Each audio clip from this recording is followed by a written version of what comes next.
Next tonight, President Trump has revoked the security detail assigned to Dr. Anthony Fauci, according to sources. Dr. Fauci was the president's top COVID advisor during his first term and has faced regular threats on his life for years. Trump has also revoked security for 3 other former advisors who faced threats from Iran.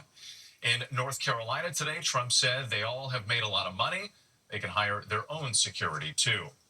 And in Washington today, thousands of people turned out for the annual March for Life rally, the first march since Republicans won the White House and both houses of Congress, and 24 hours after President Trump issued full pardons to 23 anti-abortion rights activists convicted of blockading abortion clinics. Vice President Vance and congressional leaders addressed the crowd. In a pre-recorded message, President Trump pledged to push for further restrictions on abortion. When we come back, the freighter trapped in the ice, the Coast Guard trying to break it free. And nearly 2 years after her death, the lost song from Tina Turner now revealed.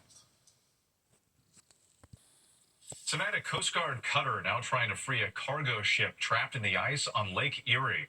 The 663-foot freighter surrounded by ice, unable to move. It's been stuck near Buffalo for more than 48 hours. The crew of 17 is reportedly fine, and the ship has not been damaged. The freighter will be there at least another day. When we come back, to the index now, and nearly 2 years after her death, a lost Tina Turner song is now being heard for the first time.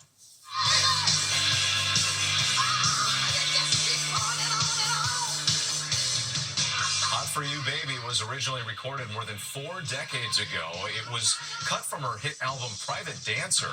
The master discovered as producers prepare to release a 40th anniversary edition of the album. The lost song will be included. When we come back, finally tonight, the giant pandas meet the public at the National Zoo. Tonight, the remarkable sight, the pandas from China making their long-awaited public debut at the Smithsonian National Zoo in Washington, D.C. 3-year-old Bao Li now in his new home. Qing Bao, also 3 years old, eating an apple today, a carrot too. And of course, both munching on lots of bamboo, 100 pounds of it every day. The bamboo grown and harvested about 70 miles away. Local kindergartners welcoming the pandas early this morning. Qing Bao climbing a tree, the children calling out Bao Li's name. Thousands of visitors expected this weekend, with many more watching on the zoo's Panda Cam. 40 cameras giving people around the world an up-close look. It's all part of a revival of the so-called panda diplomacy between China and America after a pause in 2023.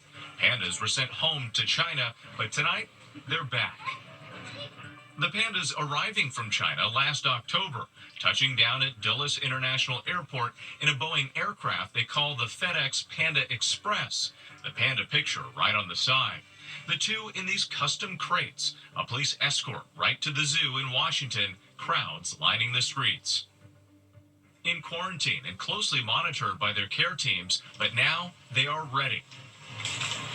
The zoo calling this a celebration and a new chapter of their more than 5-decade-long panda conservation program. They're adorable, but they're also rare. It's a success story. We are winning the conservation war with giant pandas. Like, there are more of them in the wild because of this. And so people come here, and they're part of our success. And we're all cheering on that success. Great to see the pandas back. Thanks so much for watching tonight. I'm Wade Johnson in New York. For David and all of us here, have a great night.